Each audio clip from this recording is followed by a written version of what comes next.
আমার বাসায় গেট খোলা মাত্র বাসায় আসার পরে আমার মানে কি যেন একটা নাই বাসার মধ্যে, এমন মনে হইতেছে। মানে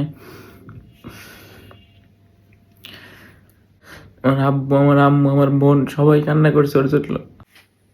আসসালামু আলাইকুম। আপনারা হয়তো অনেকে জানেন যে আমার একটা পোষা বিড়াল ছিল।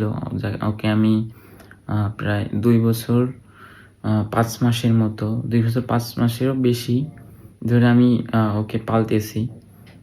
তো আমার হয়তো চোখ মুখ দেখে বুঝতে পারতেছেন কি অবস্থা। তো হয়তো জানেন যে আমাদের এই বিড়ালটা মারা গেছে গত 2 দিন আগে। তো আমি এই 2 দিন বাসায় ছিলাম না। মানে লাস্ট কয়েকদিন আমি বাসায় ছিলাম না।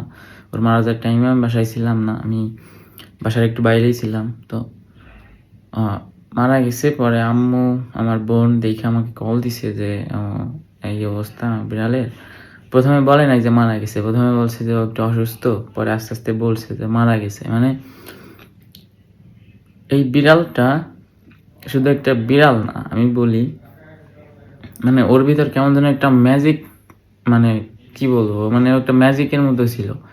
আমার যখন মন খারাপ হইতো বা কোনো সমস্যা হইতো, ও কেন যেন আমার পাশে এসে বসতো, আমার কোলের ভিতরে এসে শুয়ে পড়তো। মানে বিড়ালের ভিতর না এই ব্যাপারটা আল্লাহ দিয়ে দিছে যে মানে কিছু, কিছু ম্যাজিক দিক দিয়ে দিছে বিড়ালের ভিতর যে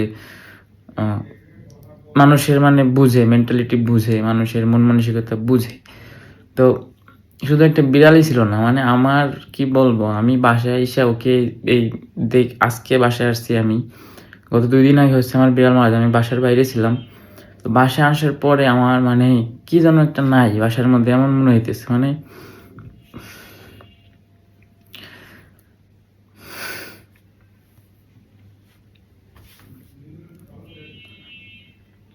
সরি, মানে আমার বাসায় গেট খোলা মাত্র ও হচ্ছে আমার কাছে চলে আসতো। আর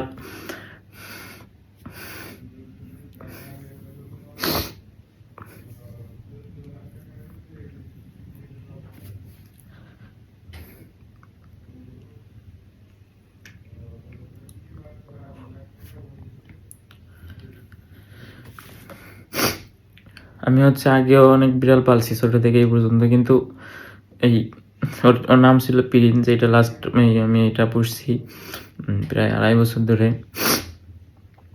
ও এর প্রতি কেন যেন ভালোবাসাটা একটু অন্যরকম। আমার আব্বু আমার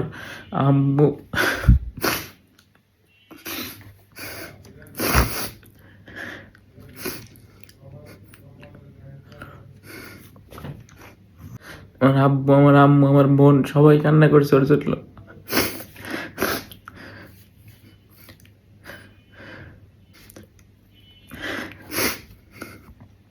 সবাই ওর জন্য কান্না করছে। ও কেন যেন একটা সবার ভিতরই মায়া কাজ করছে ওর জন্য। মানে ও একটু ছিল একটু ডিফারেন্ট সব বিড়াল থেকে। মানে এত পরিষ্কার ছিল। তারপরে বাসায় কোনো কিছু রাখলেও খেয়ে ফেলতো না। মানে একটু অন্যরকমই ছিল। তো 2.5 বছর ধরে যেই বিড়ালটাকে আমি পালতেছি, ওই বিড়ালটা গত 2 দিন আগে মারা যায়। তো এইগুলা যার হারায় সেই একমাত্র বুঝে। আমি ওকে আসলে শেষ দেখাটা আসলে এসে দেখতে পারি নাই, কারণ ও ফুলে গেছিল। ওর শরীর থেকে গন্ধ বের হইতেছিল। আরও হচ্ছে অ্যাক্সিডেন্ট করে মূলত মারা যায় ও। মানে আমাদের পাশে একটা বাসা আছে রাস্তার ওই পাশে। তো ওই রাস্তা দিয়ে সবসময় গাড়ি চলাচল করে, রিক্সা চলে, মানে গাড়ি অটো চলে। তো আমার মনে হয় ওর মাথা দিয়ে আসলে এই যে ওর মাথা দিয়ে রক্ত পড়তেছিল আর চোখের এই কর্নার দিয়ে রক্ত পড়তেছিল, ভিডিওতে দেখছি।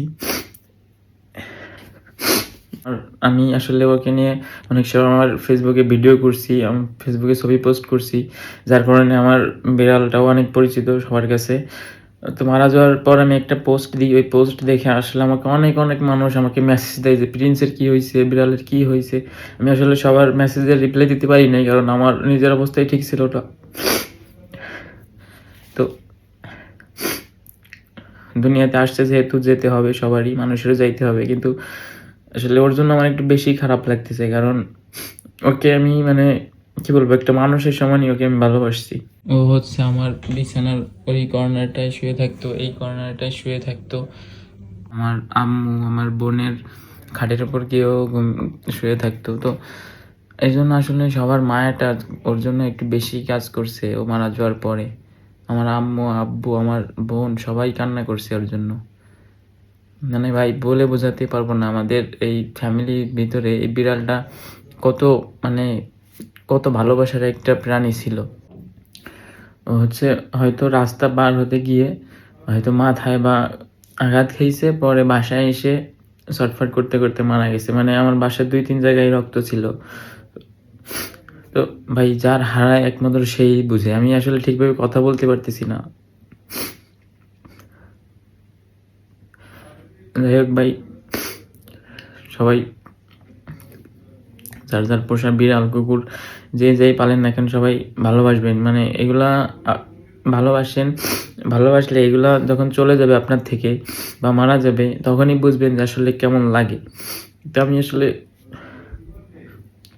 যাই হোক, আমি কথা বলতে পারতেছি না। সবাই ভালো থাকবেন। আল্লাহ হাফেজ।